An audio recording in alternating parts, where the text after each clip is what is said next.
Assalamualaikum warahmatullahi wabarakatuh. Saya Malia Putri dari kelas Prodi Ilmu Komunikasi. Saya akan mempresentasikan tugas sistem politik Indonesia dengan tema sistem pemerintahan. Sistem berasal dari bahasa Inggris yang berarti suatu keseluruhan yang terdiri atas beberapa bagian yang mempunyai hubungan fungsional. Dan pemerintah dalam arti luas adalah lembaga-lembaga negara yang menjalankan segala tugas pemerintah, baik menjadi lembaga eksekutif, legislatif, maupun juga yudikatif. Dan secara arti sempit, pemerintah negara adalah sarana kelompok untuk menjalankan roda pemerintahan guna menjaga kestabilan di suatu negara. Dan sistem pemerintahan itu juga ada berbagai macam. Seperti yang pertama ada sistem pemerintahan presidensial, sistem pemerintahan parlementer, sistem pemerintahan semi presidensial, sistem pemerintahan komunisme, sistem pemerintahan demokrasi liberal, dan juga sistem pemerintahan liberal. Sistem pemerintahan presidensial berarti sistem pemerintahan di mana kepala pemerintahan dan kepala negara itu dipegang oleh presiden dan pemerintah tidak bertanggung jawab kepada parlemen. Ciri-ciri sistem pemerintahan presidensial adalah eksekutif dipilih melalui pemilu, kabinet bertanggung jawab kepada presiden, dan eksekutif tidak mempunyai kekuasaan untuk menyatu dengan legislatif. Yang kedua ini ada selanjutnya ada kelebihan sistem pemerintahan presidensial. Kelebihannya adalah badan eksekutif lebih stabil kedudukannya karena tidak tergantung dengan parlemen, dan penyusunan program kerja kabinet mudah disesuaikan dengan jangka waktu masa jabatannya. Dan juga kekurangan dari sistem pemerintahan presidensial ini adalah kekuasaan eksekutif atau di luar pengawasan langsung legislatif, sehingga dapat menciptakan kekuasaan yang mutlak. Dan kedua itu ada sistem pemerintahan parlementer. Sistem pemerintahan parlementer berarti suatu pemerintahan di mana pemerintah eksekutif bertanggung jawab kepada parlemen. Dan sistem pemerintahan parlemen ini juga mempunyai ciri, yaitu yang pertama, pemerintah parlementer didasarkan pada prinsip pembagian kekuasaan, dan juga eksekutif dipilih oleh kepala pemerintahan dengan persetujuan legislatif. Dan juga sistem pemerintahan parlementer ini juga mempunyai kelebihan dan kekurangannya. Kelebihannya ini garis tanggung jawab dalam pembuatan dan pelaksanaan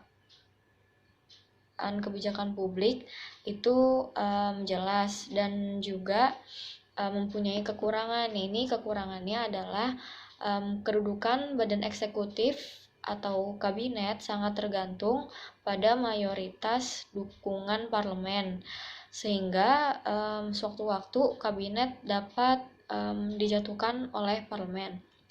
Dan yang ketiga ini ada sistem pemerintahan semi presidensial. Sistem pemerintahan semi presidensial adalah sistem yang menggabungkan antara kedua sistem pemerintahan presidensial dengan juga sistem pemerintahan parlemen.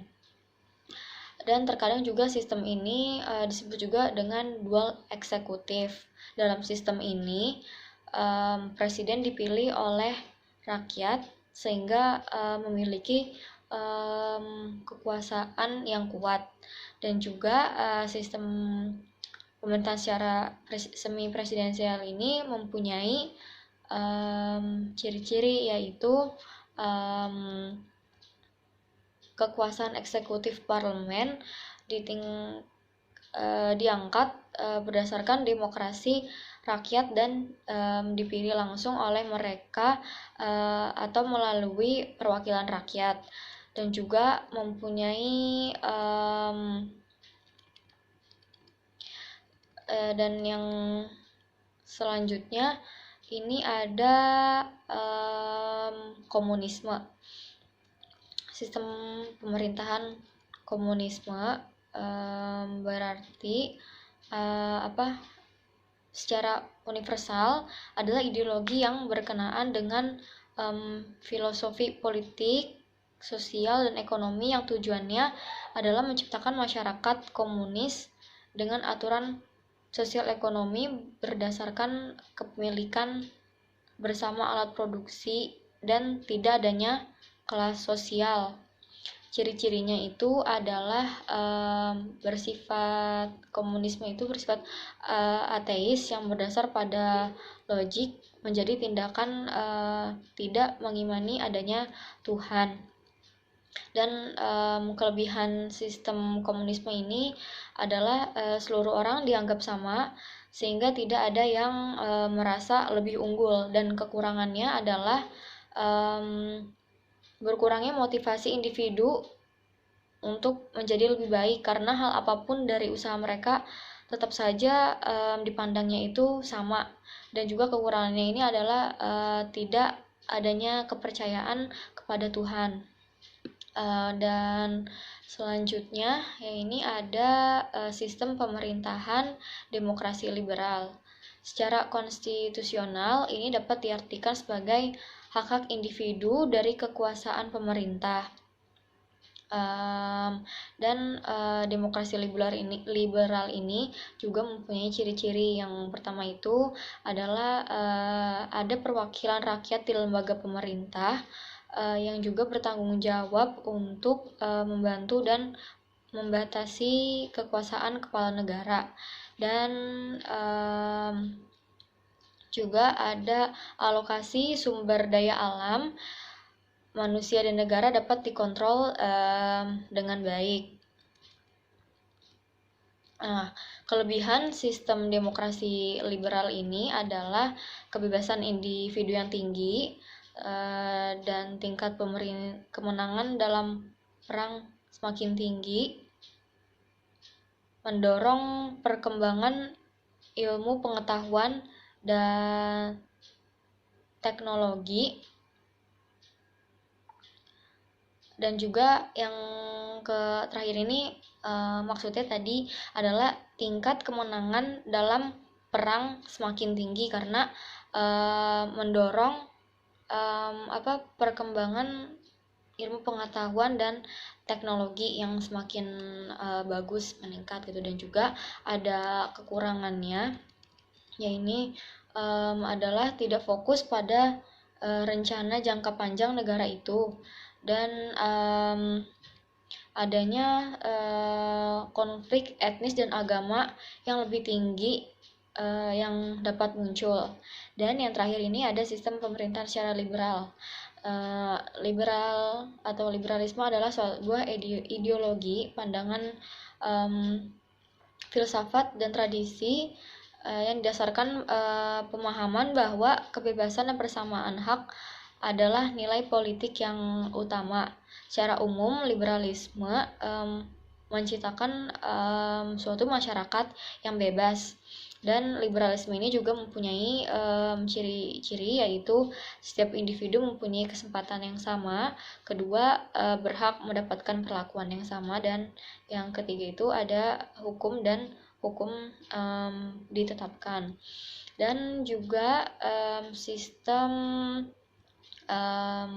pemerintahan liberal ini juga mempunyai kekurangan dan kelebihan. Kelebihannya adalah tiap-tiap orang itu mendapat hak kebebasan yang sama di dalam masyarakat, dan ada juga keinginan serta inisiatif dari masyarakat untuk berkembang menjadi lebih baik, dan juga kekurangannya ini itu adalah terjadinya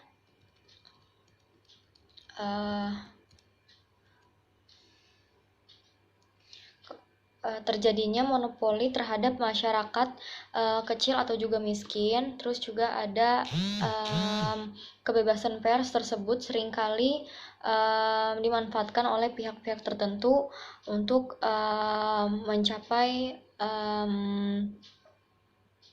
mendapatkan keuntungan.